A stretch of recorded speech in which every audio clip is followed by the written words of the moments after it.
Hello, everybody. So this is not going to be a really long set of notes, but I do want to get us so we're not too far behind here. So last time we were together, and let's get the whole screen here. Last time we were together, we were sort of progressing our way towards the Civil War, and the gist of what we were talking about was the United States was adding territory, and we had fixated on Texas being the catalyst for our war with Mexico. So we talked about Santa Anna and his loss of Texas and the fact that Texas was independent for a while.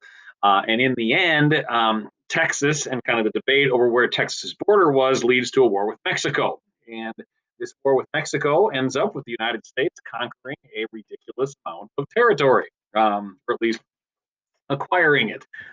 So all this territory here eventually becomes part of the United States. So yeah, that's where we're at. Bear flag revolt, etc., etc. Okay, so let's talk about some issues with all this territory we've just taken from Mexico. All right, so we've got all this territory. In 1846, it was clear we were going to win the war. So we knew we were going to acquire some territory. So there was a proposal in Congress called the Wilmot Proviso. And what it said was any territory we take from Mexico is not going to have slavery allowed in it. Well, that went over like a lead balloon because, in essence, a lot of the Southerners were looking at all this territory thinking, oh, Texas has slavery. Why wouldn't New Mexico, Arizona, California, Nevada, Utah? This is how we can expand our whole slavery thing. So it ends up failing, but it points out that this territory is going to have conflicts in it when it gets added to the United States. Additionally, the idea of what's called popular sovereignty starts cropping up. What popular sovereignty says is that people in a state or a territory should be able to have a referendum. They can either vote up or down slavery. So if you believe in popular sovereignty, what that means is any state that gets carved out of any new territory could end up having slavery, which means slavery is no longer limited to south of Missouri per the Missouri Compromise. It means slavery could go anywhere. So that idea starts to get some popularity, especially in Southern circles. They're like, listen, nothing in the Constitution says we can't extend slavery. So that's out there. Now, 1848. I remember Polk doesn't run for reelection. He probably could have gotten reelected. He's a winning president in terms of he just won a war with Mexico. So the Whigs are going to take a page out of their How to Win book, and they're going to pick Zachary Taylor to be their presidential candidate. Not because he has some, amazing charisma, but he had been one of the top generals involved in the Mexican War and had become a national hero. In fact, James Polk had stopped having him attack Mexico because he was afraid he was going to become a political rival. So Taylor is going to be nominated. Lewis Cass is nominated as the Democrats to replace James Polk. Polk is out with, like I said, diarrhea, which is eventually going to kill him. As this emerges, there's also going to be the emergence of the Free Soil Party. And the Free Soil Party is sort of some disaffected Whigs, some upset Northern Democrats who do not want slavery to extend into any new territory or any new states. So that's what the Free Soil Party is all about. They want any future soil to be free. And Martin Van Buren, who had been the president after Andrew Jackson, ends up getting the nomination. Now, he does not win. But you can see here with these electoral results, he does pick up 10% of the popular vote, doesn't win any states.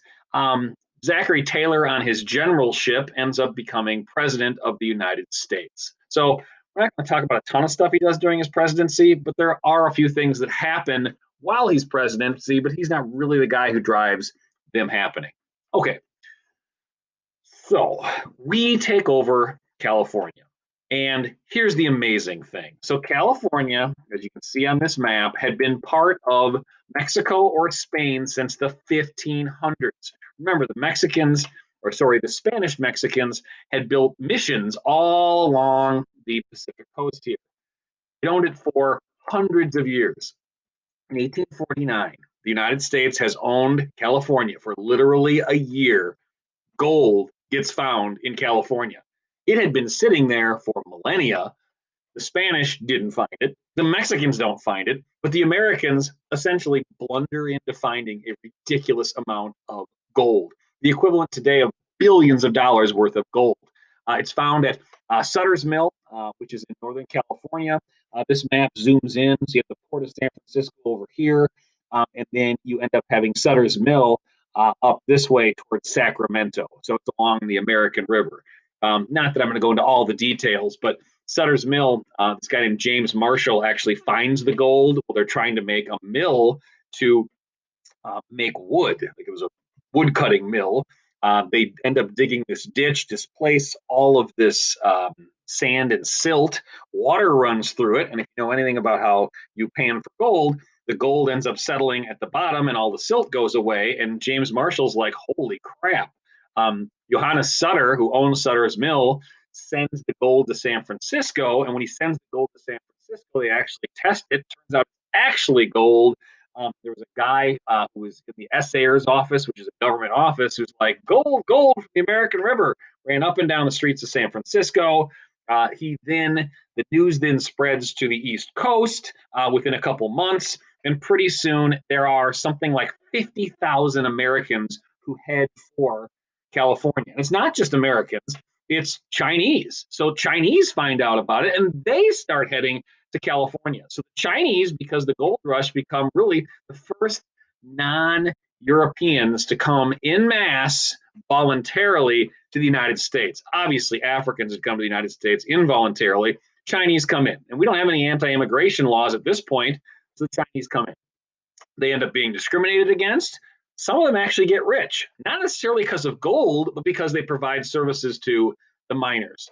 Like I said, lots of gold. However, most of the gold ends up being extracted not by individual miners working out finding gold in a field or finding gold by a river. It ends up being very large companies that end up doing mining, hiring miners. It is overwhelmingly male. It's estimated that about 90% of the people who come to California are dudes. So if you're a woman in the 1840s or 1850s and you move to California, you are going to be a very rare commodity. California becomes a boom city. California in 1849 had a couple hundred people.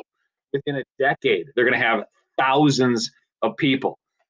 Most males in San Francisco head out to the gold fields. Ships come with people to San Francisco from the East Coast, and the ship's crews would abandon ship. So we have photos of San Francisco Bay in 1850, 1851, full of just empty, abandoned ships that nobody could get a crew to send back to any place else on the planet. There are even Southerners who bring their slaves to California. So a couple more things I want to mention here with the gold rush. I love the gold rush, but it doesn't end up being critical to AP. Native Americans get a raw deal. Basically, Native Americans get all their land stolen and they die in droves due to disease. They have more contact with whites than they ever had before. The people who end up making the most money off the gold rush are, like I said, the large gold companies, but companies that provide services to gold miners. So, for example, Levi's Jeans, Levi's Strauss, guy who brings denim to California, who's going to make tents. Turns out it's better for making pants. The denim material, he ends up pioneering the idea of having rivets in the pants to hold the joints in. So if you're wearing a pair of jeans and you see these rivets in various spots, those were put there strategically because they were work pants. They weren't stylish. They were like meant you were working with your hands. So it takes until the 1950s for jeans to be perceived as something stylish as opposed to poor working man's kind of pants. So just a little trivia there. Okay, so in 1850, there is a proposal to make California a free state because California by this point has 50, 60,000 people, and that's the threshold for statehood. So it goes from being Mexican territory to becoming a U.S. state within 2 years. Think about this. The 49ers, another piece of trivia, the 49ers, the football team, are named after the 49ers, who are all the people who come to California for the gold rush. So I mentioned football a couple times. The Ravens are named after a poet. The 49ers are named after a bunch of gold miners. So California asks for statehood. Now, if you allow California in, it will upset the balance of free and slaves. So at the time, there are 15 free, 15 slaves. So what are we going to do? Well, Henry Clay is still out there. He's a Whig, and he's like, I can come up with a compromise. He is going to get the help of Daniel Webster. Daniel Webster was a constitutional lawyer who, by this point, is in the U.S. Senate. And then we enter onto the scene a new guy. This guy, Democrat from the state of Illinois, Stephen Douglas. Stephen Douglas is nicknamed the Little Giant. He's about 5'4", very short, a little portly. He wants California to become a free state because he's from Illinois, and he eventually wants a transcontinental railroad to run from Chicago to California, which would be good for Illinois. He's a pro-slave guy. He's from Southern Illinois, which has a large population of really Southerners who've gone there. So what's going to end up happening here in the compromise to bring California in as a state? Well, here's what they come up with. First, California is a free state. That was going to happen. Only 10% of all the people who come to California are slave owners, and they're just overwhelmed. Popular sovereignty, or at least from the South. Popular sovereignty, here's what it says. Any land taken from Mexico except California is now open to slavery. So they can have popular sovereignty. So if you look at this map, anything that is today New Mexico, Arizona, Utah, part of Colorado, all this area can now have slavery if the people there vote for it.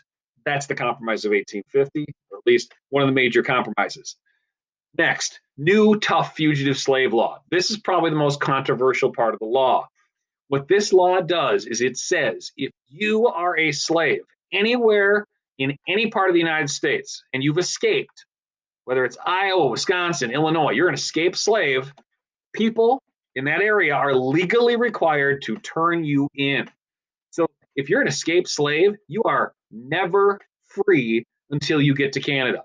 Unless you can somehow buy your freedom, which some do, you got to get out of here. That is a big deal because it turns every single American into a slave catcher. You may absolutely hate slavery with all your heart, but if it turns out that you knew that someone was a slave around you or an escaped slave, you can go to jail. You can get a fine for not doing anything about it. And another weird part of the compromise is Washington, D.C., which isn't a state, it's ruled by Congress, is going to end the slave trade. So you can have slaves in Washington, D.C., you just can't buy them in Washington, D.C. So you could buy a slave in Virginia and bring them to D.C., but you can't trade slaves there. Law stalls. Zachary Taylor's like, I don't know. I don't know what I want to do about this. I'm not sure I want to extend slavery into these territories. I don't like it. Millard Fillmore, his vice president, probably the most obscure of all presidents. Zachary Taylor dies. If I recall, I think he ate a bunch of cherries, gave himself awful indigestion, and died. Probably had an intestinal blockage. So we had a diarrhea guy, and now we've got intestinal blockage cherries. Zachary Taylor's out. Millard Fillmore's in. This is Millard Fillmore. Probably, like I said, least famous president. He's in. He is the only U.S. president never mind. He's just a short-serving president. He isn't actually elected. He's part of the VP, so in he goes. So he becomes president, and basically he's like, I'm okay with it.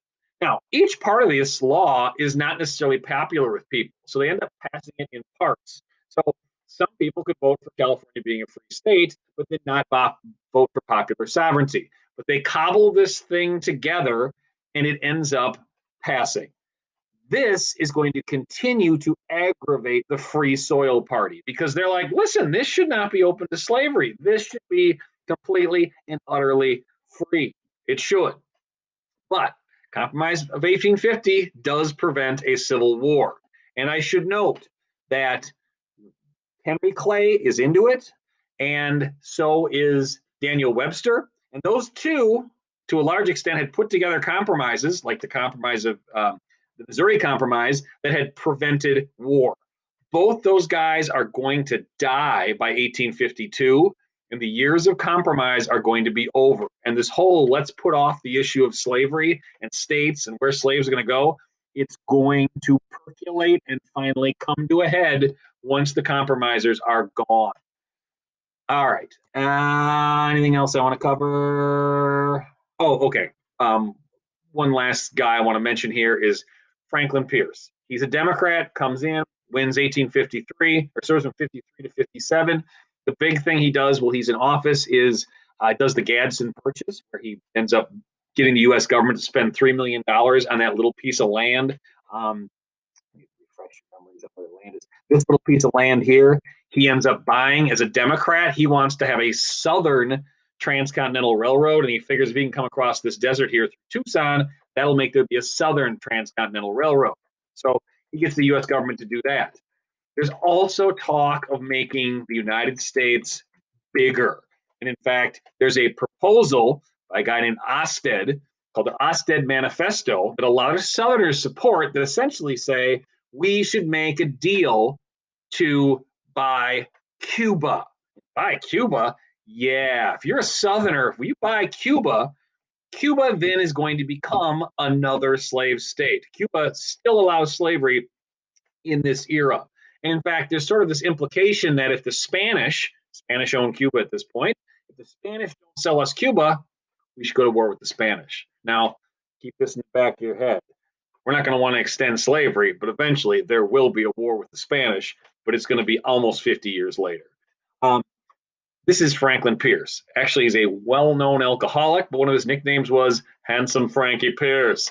He's considered one of the best looking of the U.S. presidents. Ooh, look at his wavy hair. Anyway, we'll get to some of the things that happened during his administration beyond these two things, but I want to stop there, and we'll get to some other things next week when we're in class. So